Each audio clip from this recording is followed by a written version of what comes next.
Hello and welcome back everybody, Gang is full here as usual, and today I have a pretty epic E50M game for you, and let's see how that goes. As you might notice if you're very observant, I do actually have 0 heat at the moment in my E50M, and that wasn't like just for the course of, you know, one day or a weekend or something. I've been running with that for like, I don't know, okay, not eternity, right, I'm not claiming like I am the no heat person or something, but I've been running it with like without heat for 2 weeks now, maybe 3. And I don't know, I've really specifically on the E50M, not on all tanks. I've been enjoying it. I don't know, I felt like it's more fun to play. APCR is awesome anyway. Accuracy of the tank is just godlike, if we're honest. And although it's definitely better to have a little bit of heat, you really don't need much, or even any, in a tank, such as the E50M, with a mixture of armor and accuracy and snapshot accuracy. How I even did that hit? Right? Like how? No one knows. But then again, the 140 like rolls higher into me than I rolled on the lightweight. So I guess that's what they call karma back in China. Yeah.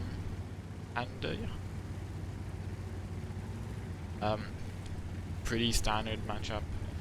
Press the magic button. Da-da. So we have 4 tier 10s per side, 2 tier 9s, a bunch of tier 8s, pretty much what you see here. Most of the time, or quite often in tier 10 games, and you know, good opportunity for me to carry. There is only one RT, so that's pretty nice, but it is a Batchet RT, which is pretty renowned for destroying E50s and E50Ms, because it can pen your engine deck and it just shoots every 25 seconds or something. And in general, it's just a very annoying RT for mediums, because it's very accurate, the shells fly rather fast, and it just reloads so often that you're never really safe and able to push forwards during the RT reload. But as you could, well, in the 40 seconds it takes to conquer. I have a crown wagon over there going aggressive, but I really can't do much. Like, I could consider...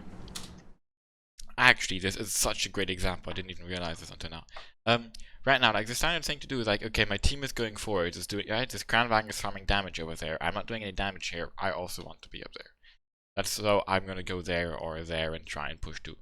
The thing is, you know, I don't have a crown wagon turret, obviously, so I would take damage in return. But instead I'm staying here. And sure, it's boring for now, but if ever like I see the crown wagon is gonna get close to reload, I can still decide to push myself at that point. It's possible that enemies cross here, and if I go forwards, I don't have shots anymore. And by being here, I am a magnificent counter to the I7 rushing forwards. First of all, I track him. I force him to use his rep kit, so maybe he can get ammo rank now or something. Actually, pretty damn likely considering I'm shooting it to side. Then I have the crown wagon to go straight into face hug range, so the I7 doesn't even get one shot into him. Notice I'm purposely aiming for the engine deck, since it's right now I feel like the safest place to pin. Although maybe I should have gone for like a drive wheel. There I go for drive wheel. So that the crown wagon has an easy time facehugging. But yeah, that works out in the end. I see a lightweight behind us, I want to kind of take him out, but then I see the Batchet going for him. I don't even know. I think I don't. Yeah. I changed my mind. So we managed to take out that guy, the I7. But the crown wagon did lose half his HP in return. I managed to take no damage, so I'm still at the same damage I was at, the HP I was before. Having done 2,000 damage in total now, so the game's starting pretty well for me. But the score is 6-5. Now we're gonna have to brawl against enemies in any 50M. And right now, this is nothing else than a rusty player showing skill in pubs, basically. I snapshot the STI lower plate, I snapshot the I7 lower plate, I managed to angle myself to bounce all the return shells. Bounce/miss. Obviously these aren't the best players ever, but I mean, like, you know, it's the same players in pub that you guys play against. Managed to, yeah, aim well on the I7, go for the side instead of the lower plate. Lower plate would have been a viable target there too, but I didn't want to spend forever aiming either.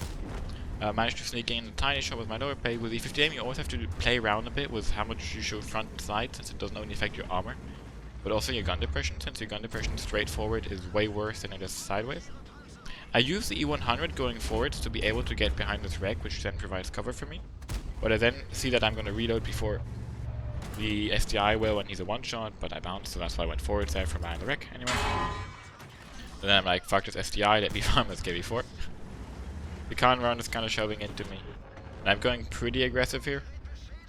But the Emil is going to have issues penning me, and but by, even you know, I'm not pendable right here. He probably sees a tiny part of my lower plate. He definitely sees my turret, which he can pen to some degree, right? But it's very hard for him to pen at this kind of range, and I'm gonna hit all these snapshots, all these shots, all the time, every time, with a PCR or with heat. You can notice I see that the STI fired, so this time I go forward to make sure I pen the lower plate and take him out. I managed to bounce the IS-3A. After all the shots I hit, obviously it's a Russian tank I bounce. But yeah. I'm in the process of brawling that i7 KV4 and STI, plus Emil and IS-3A behind, right? Not claiming it is that on my own, obviously not. A100 was a massive help, so was a Crown Vac to some degree.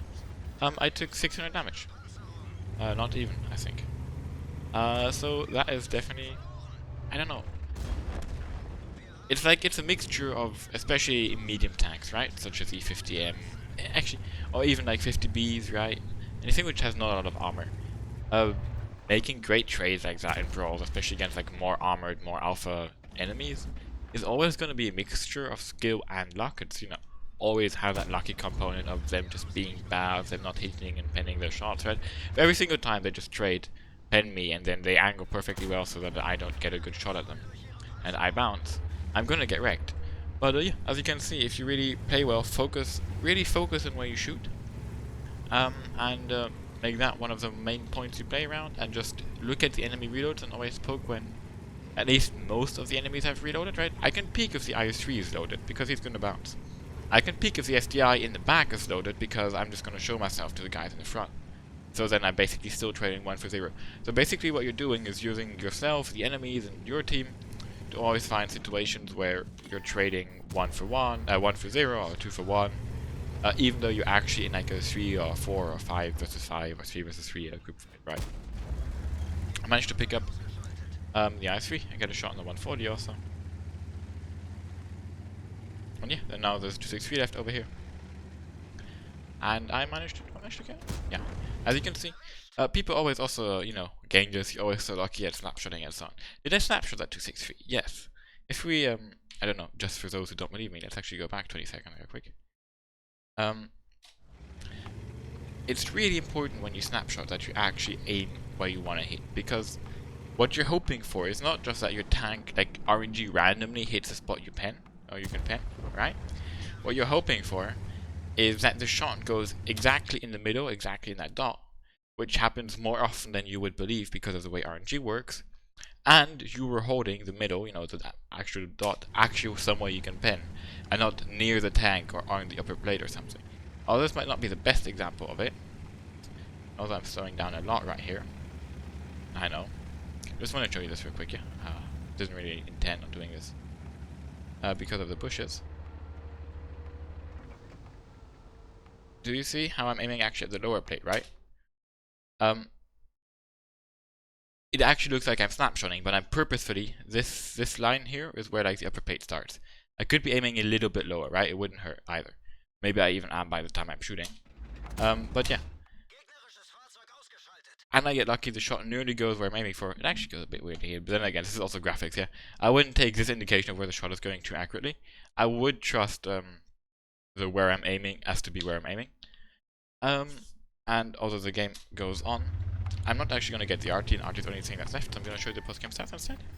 But I just want to point that out real quick. If you want to try snap shooting on the move, you know, the kind of stuff, maybe those of you who watch my stream also quite often are doing, like, you know, the very successful game of peeking on a ridge line, I see like an enemy turret at 500 meters, I shoot and I hit. It's actually really important. It's still luck that you actually get to hit what you're aiming for, but it's also very skillful to be aiming for the correct things. And if you ask like the top players in WGRU, I'm pretty sure most, if not all of them, will confirm exactly that. Let's have a look at the both game stats now. Sorry if my voice is a bit dry, by the way, but I don't know what's been going on. It's been like that for the entire day. And so that's that. I got an ace tank, I got a high caliber, I didn't even get any other, I don't know, medals. But I did do 7,000, nearly 400 damage, nearly 6 kills, and I got 1,340 base XP. I actually did get more medals. I don't know why it says 4 medals here. Oh, yeah, okay, there's more medals, I guess, or something. Although it's not like the most incredible game ever, I do think it's pretty interesting, especially since I actually shot 0 heat. I have 0 heat in the tank, which I figured adds some more interestingness. And I think it was a pretty interesting display of like how to carry, how to play against different tanks, and how to like use E50M in a brawl. Just to show it again, I hit 23 out of the 24 shots. And again, this is part, you know, me trying to the tank having an insanely good gun in that sense, not TPM wise, don't get me wrong. And yeah, I guess like, you know, me focusing on aiming on hitting all of my shots in the E50M over more than I do in other tanks, right? I aim quite a lot in the brawls, for example, and also I guess skill at aiming at the correct parts of enemies. And yeah, I actually managed to detect and assist by tracking 1,842, which is pretty nice. And that's pretty much that. Hope you enjoyed this video, guys. Actually, no. Credits, right? I managed to make 41,500 credits in this game. So, yeah, that's that. Hope you enjoyed this video, guys. As always, share, like, subscribe, and comment, because that's really what helps me out. Have a look at other videos on my channel, as well as playlists on my channel too, to see all of my old videos, which are all pretty damn decent and worth checking out. At least some of them should be of your taste. And yeah, bye bye. See you next time. Kings here.